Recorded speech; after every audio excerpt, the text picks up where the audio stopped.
محمود اشرف خان صاحب سابق president Multan high court bar ایسوسی ایشن کے سر کائنڈلی آئیں اور اپنے خیالات کا اظہار کریں.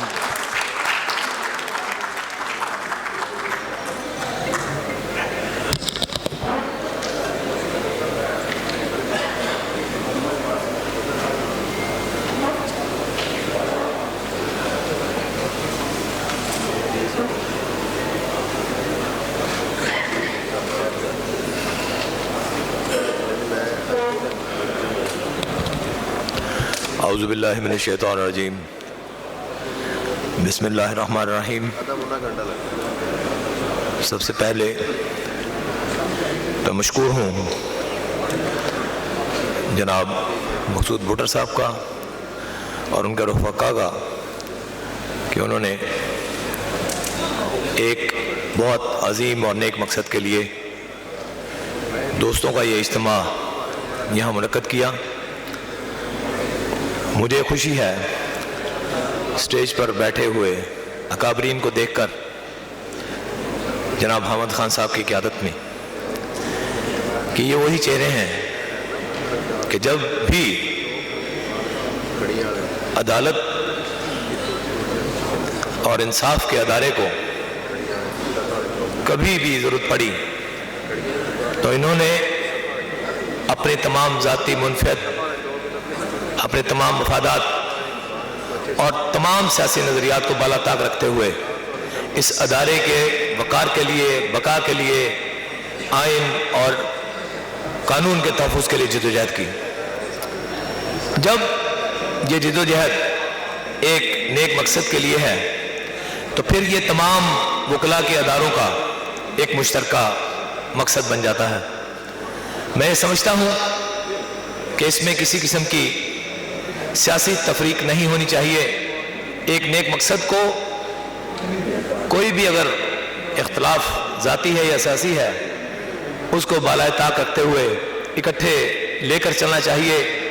وہ دوست جو میں نے یہ پہلا کنونشن ملتان سے باہر اٹینڈ کیا ہے تو جو دوست ملتان کے کنونشن میں نظر آئے آج ان کی کمی محسوس ہو رہی ہے. جب تک اتحاد اور اتفاق نہ ہو اس وقت تک کوئی مقصد جو ہے اس کے حصول کے لیے، کامیابی کی طرف، کامیابی کے حصول کے لیے آگے بڑھا نہیں جا سکتا. مختصر سی بات کروں گا کہ آج جس عنوان پر یہاں اپنے خیالات کا اظہار کرنے کے لیے ہم کھڑے ہوئے ہیں وہ ایک نہایت ہی اہم ادارے کے متعلق ہے. عدل کا جو ادارہ ہے وہ ہمارے ملک کے سیاسی اور معاشرتی حالات کو دیکھتے ہوئے شاید سب سے اہم ہے کہ جس کی طرف لوگوں کی توجہ مبذول رہتی ہے کہ کسی بھی ایگزیکٹو کے یا کسی بھی طاقتور شخص کے اگر پنجوں میں کوئی بھی غریب آدمی آ جائے تو پھر عدالت کا رخ کرتا ہے. اس عدالت کو ایک قابل اعتماد ادارہ ہونا چاہیے. اعتماد اس وقت پیدا ہوتا ہے کہ جب اس ادارے میں جو اپنا نظام ہے وہ کسی درست سمت میں چل رہا ہو. اس ادارے پہ عوام کا جو اعتماد ہے اس کے متعلق ایک ابھی ریسنٹلی ایک بات ہوئی جو میں آپ کو شیئر کروں گا.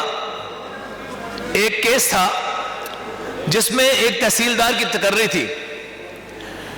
ڈپٹی کمشنر خانیوال نے ایک ایسے شخص کو نمبردار مقرر کر دیا کہ جو کینیڈا کا نیشنل تھا، اس کا تمام ریکارڈ بھی موجود تھا، سب کچھ ریکارڈ میں تھا. تو اس نے اس کو ڈسکس کیے بغیر اس کو تحصیلدار مقرر کر دیا.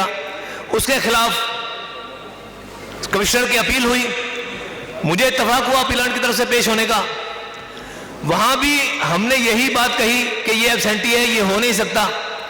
لیکن کیونکہ وہ طاقتور آدمی تھا، دوسرا کمزور آدمی تھا، فیصلہ طاقتور کے حق میں آیا. تو میں نے اس کلائنٹ کو یہ کہا کہ ایسے کیجئے کہ آپ اب اس میں بورڈ آف ریونیو میں جائیے تو انشاءاللہ جب آپ فرض کریں آپ کے خلاف بھی فیصلہ ہوا تو یہاں ہائی کورٹ ہے اور ہم انشاءاللہ آپ کے لیے کوشش کریں گے. تو اس نے صرف ایک فکرہ بولا, اس نے کہا جناب جڑے امتحان دے کے آندے نے انہوں نے تو یہ حال ہے تو جڑے کسی امتحان دے بغیر آ جاندے نے انہوں نے اعتماد کیوں کراں. تو یہ کس کا نقص ہے؟ یہ کس نے یہ معاملہ عوام کے ذہن میں پیدا کیا کہ کوئی اس پر اعتماد کرنے کے لیے تیار نہیں ہے؟ وہی لوگ جو یہاں بیٹھے ہیں. اس سسٹم کو میٹیکولس ہونا چاہیے, اس سسٹم کو صحیح طریقے سے چلنا چاہیے.